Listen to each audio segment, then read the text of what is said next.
Jerry Dipoto Show, presented by Seattle Pump and Equipment on Seattle Sports. Hi, Jerry. Good morning.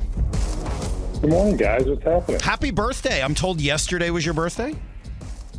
It was, in fact, a wonderful day all the way around. Mariners win, little win streak here, 3 in a row. You got an opportunity for a nice 4-game sweep today. You must be in a pretty good place. Yeah, I think, even overall, it's sometimes, and I know you hear me preach this week after week, it's such a long season. But, you look up, and in the month of May, I think only the Yankees and the Rangers in the American League have a better record. So unfortunately, I think the expectation is perfection, but sometimes progress works too. Yeah, well, it's been pretty much perfection with that slinger last night. Are you sure we can't go with perfection? Bryce Miller seems to be just fine with that. Yeah. Yeah, I saw some of the information that was hitting the social media channels last night as his outing was finishing up, and I particularly saw the information that Sarah Lang sent out about 6-inning outings of 5 base runners or less, and I just thought it was fascinating and so fun for Bryce, and for that to happen, or for him to achieve that in his first 5 major league starts is pretty remarkable. And we're fortunate to have so many good arms, and not just on our big league club, but throughout our organization, and it really has carried us through these first couple of months. Jerry, of all those stats, the one that jumped out to me was the .5 WHIP. And I mean, you had a good career. You pitched for 8 years in the big leagues. Your career, do you know your career WHIP? No, but it's going to be multiple times Bryce Miller. Well, yours was 1.51. His is .51. You allowed it one more batter per inning than he has so far. That's a .5 WHIP. Of all the things, I saw that and I just I almost fell over. He's not putting anybody on base ever. No, I think it's safe to say that if you searched WHIP and started at .5, you won't find anybody lower than that. Yeah. It's an insane number, and again, for him to be doing that at this stage of his career, it's not just encouraging.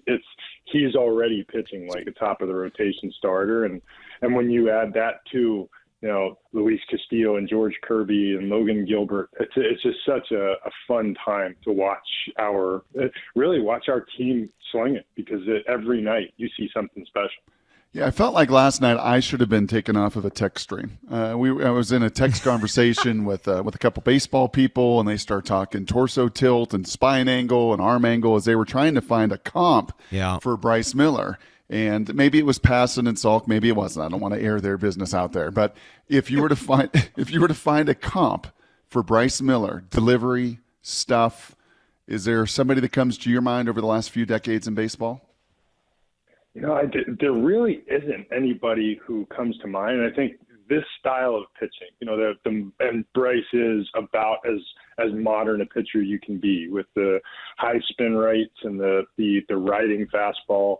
It's just not a common skill set when you go into the Wayback Machine. It's more of a modern, I guess, menu of pitches and execution. The body type, you could find many guys. Right now, if I had to pick a guy, body type, the command he's shown, the consistency in the strike zone, the velocity with the life to the fastball, be it, more riding than not, I'd say Brett Saberhagen. When Sabes first came up with the Royals, the precision that he had in the strike zone with that kind of live stuff, and the wiry athletic body, he's got some of that in him. But I don't know that I could compare anybody to what he's done through these 5 outings, and it brings me back to something that I always remember. Bill James, the baseball historian, sabermetrician, has always said that a player's uniqueness is really what drives his value, and Bryce is unique. I see a little Roy Oswalt. I love the Sabes comparison. I see a little Roy Oswalt in the way he throws the fastball, sort of that the downhill long stride and all of that. Yeah, I could see it. And again, I think you took pieces of a lot of players in that genre. The athletic righty with the really fast arm, who's right now that part of the equation is just filling up the strike zone, and that's something that Roy always did. It's something that Saberhagen always did, I'll take the outcomes for any of those guys. Yeah, that no kidding. certainly appears to be what he's given us. So can you take me back to when Double-A? You're watching him in Double-A a couple of weeks ago. The numbers aren't good from right? He's got like a 5 ERA or whatever it is. These sort of outward-facing numbers aren't good. What were you guys seeing in Double-A that might have led to what we're now seeing here in the big leagues? So you're familiar with our shove scores and all of, at least in theory, what goes into those shove scores. We are always looking at, the metrics, we call them our pitch grades. And, at the time that we were contemplating adding Bryce to the big league staff, we're weighing a body of work. His time in the minor leagues, particularly the 2022 season, was awesome. One of the highest strikeout pitchers in professional baseball, but certainly in the minor leagues, I think top 10. The physical stuff is excellent and has been for quite some time now. The command has continued to come. And then in those brief few starts in Arkansas, after what we thought was a really good spring training, the pitch grades were just off the charts good. If we qualify green as good, red as bad, he was bright green. And the action he was creating, the locations he was throwing to, and effectively dominating the things that he could control. And that's what we're looking for when we're assessing is how is he managing himself on the mound? Is he executing the things that he can control? And he was no doubt doing those things. And the results are the results. So we look at the expected results versus the actual results, and his expected was incredibly good. And the actual result was just meh. And we tend to make our decisions more on what the underlying information is suggesting, and that Bryce was actually dealing. His ERA said something differently. Do we have an internal kind of innings count for him? I know with Kirby and Logan last year, and even heading into this year, there was a lot of conversation of still trying to protect their total number of innings. Is he going to be a guy we'll have to watch? No, a start to start. He's, Bryce had a full build-up to get here, and he was, unlike George and Logan before him, he was not a player that was really affected in the same way by the 2020 season. He followed 2020 with a full college schedule and then a minor league progression in 21, a full season in 22, and we feel like he's athletic, he's strong, he maintains his velocity, and there's really no reason to put a cap on it. We'll just manage it start to start.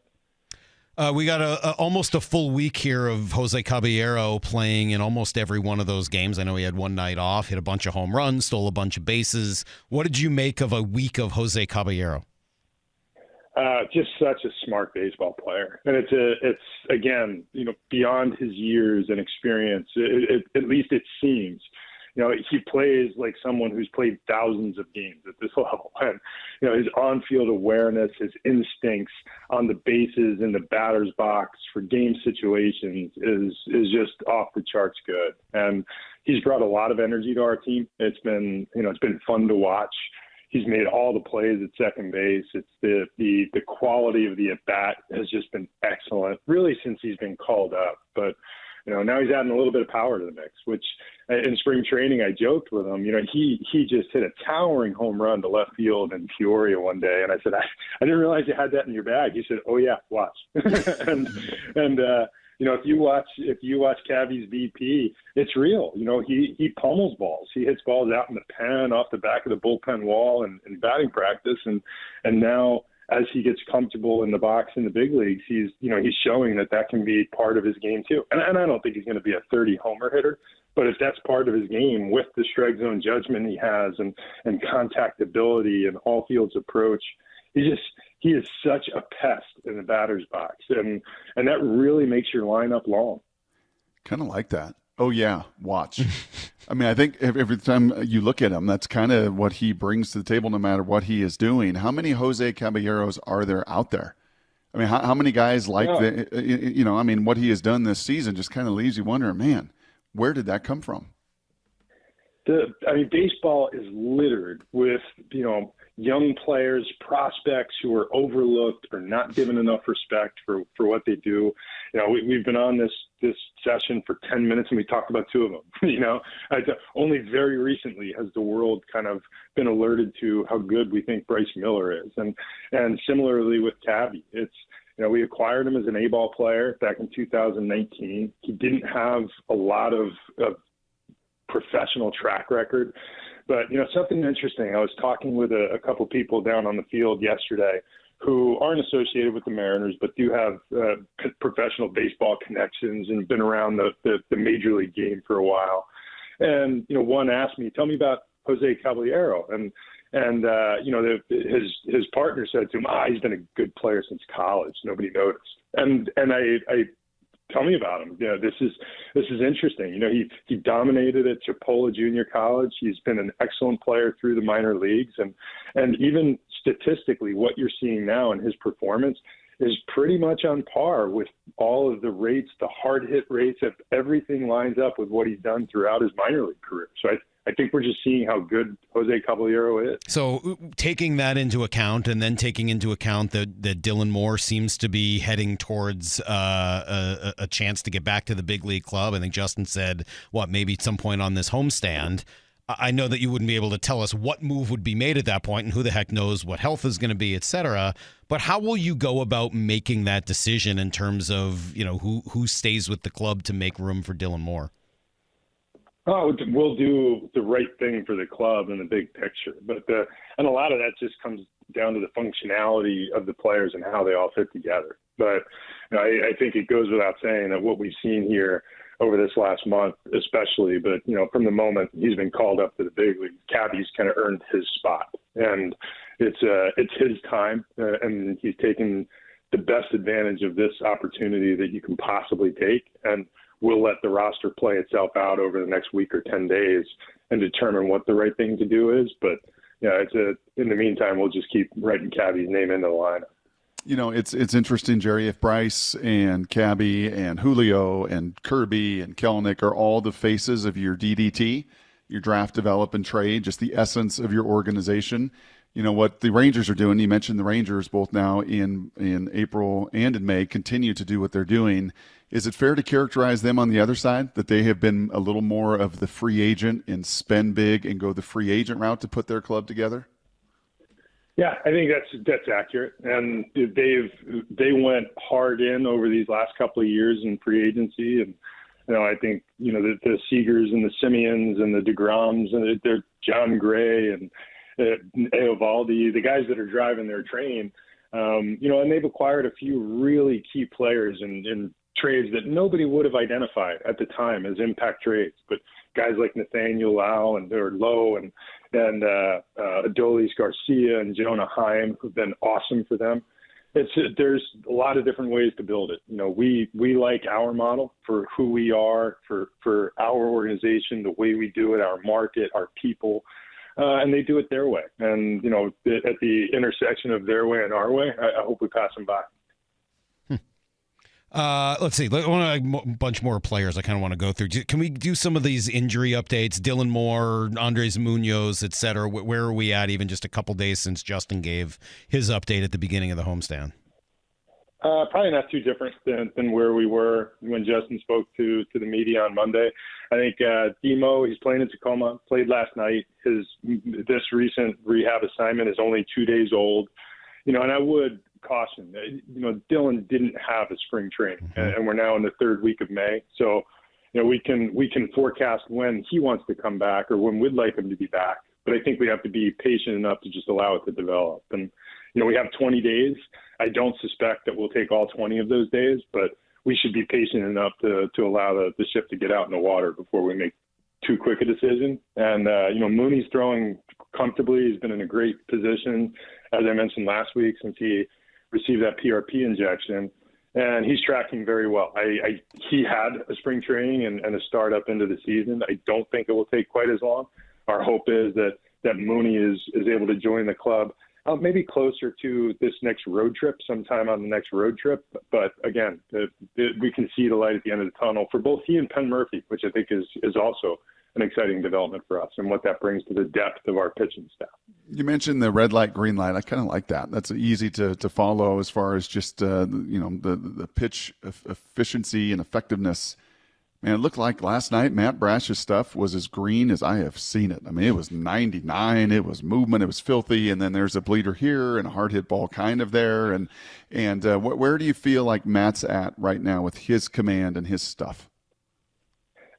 His stuff is as good as it gets, and it'd be hard to imagine, the fastball, slider, curveball combination of Matt Brash, anybody in baseball having any better stuff. And he's pitched in incredibly poor luck all season long, and that's really part of it. So when you look at Matt, similarly, you're going to open up, and his underlying is bright green.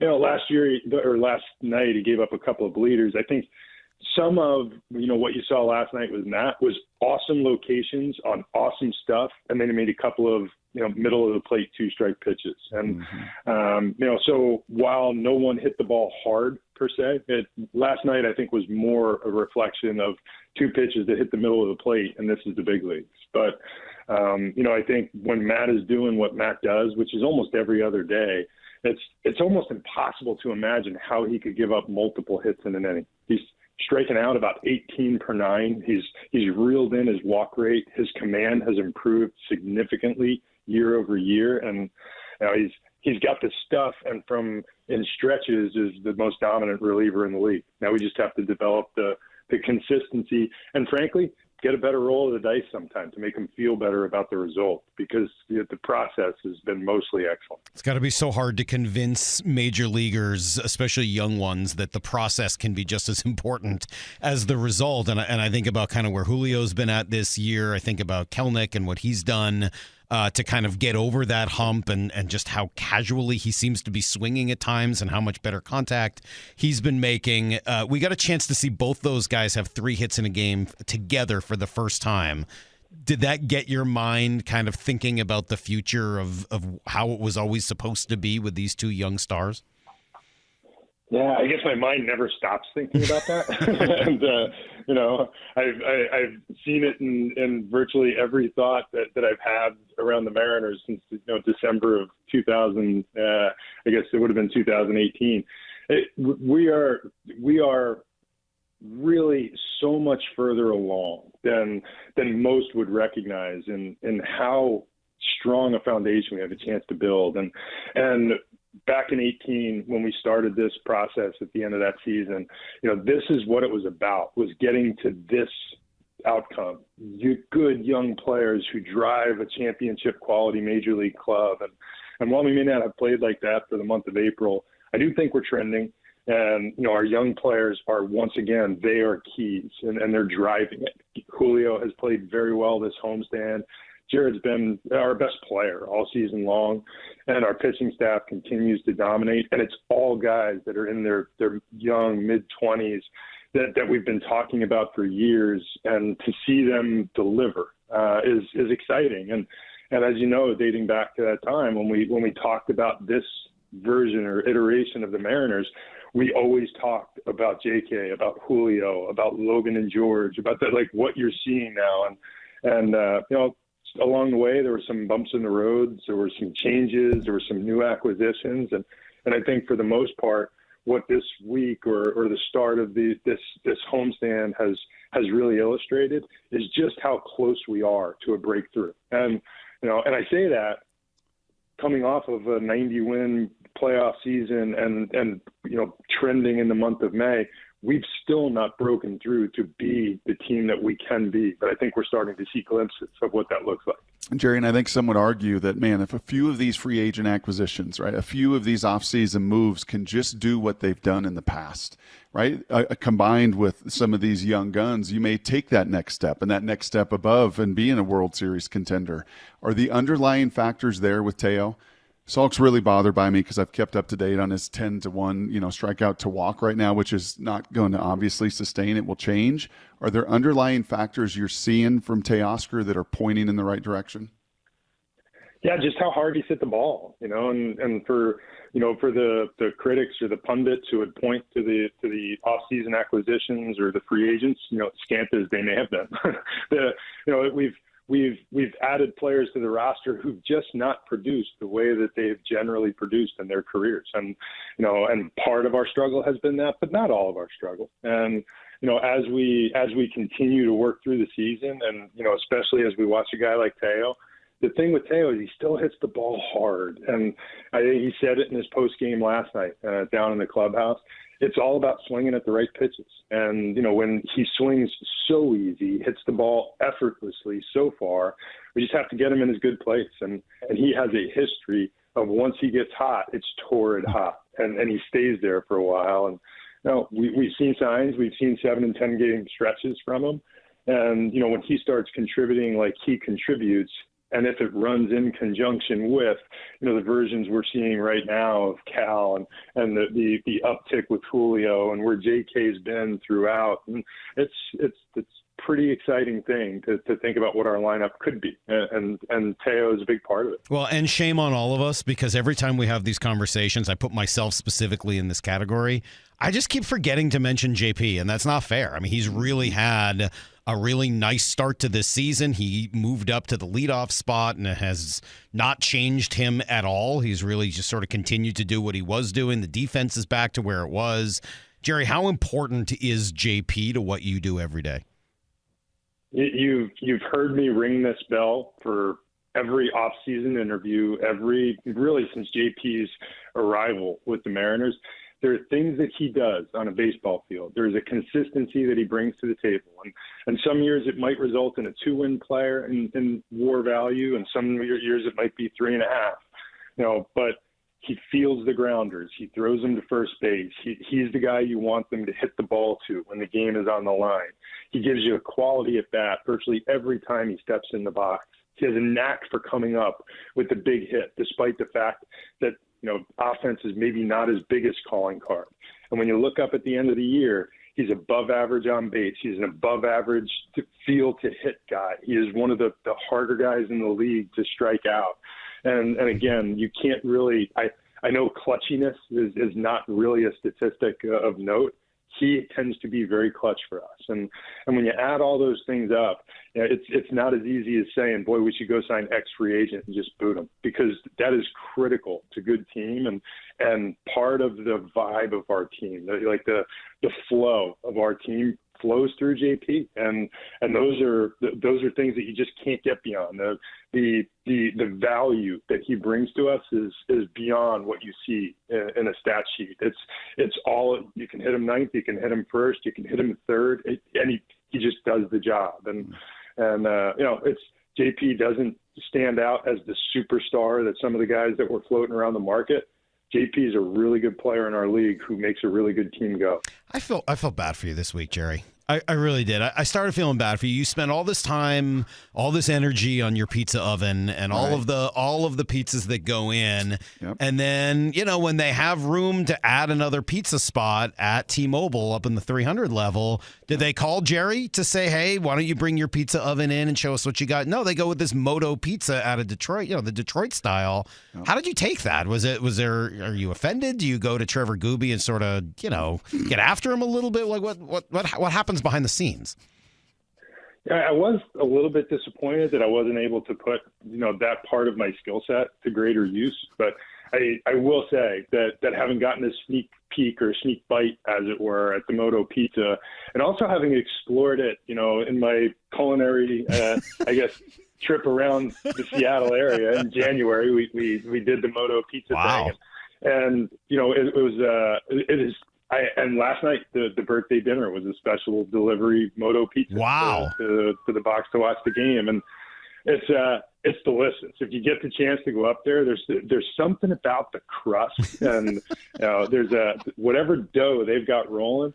I would love to tell you that I can replicate that in the backyard, and maybe I'll just have to heist their starter to do it, but I'll try.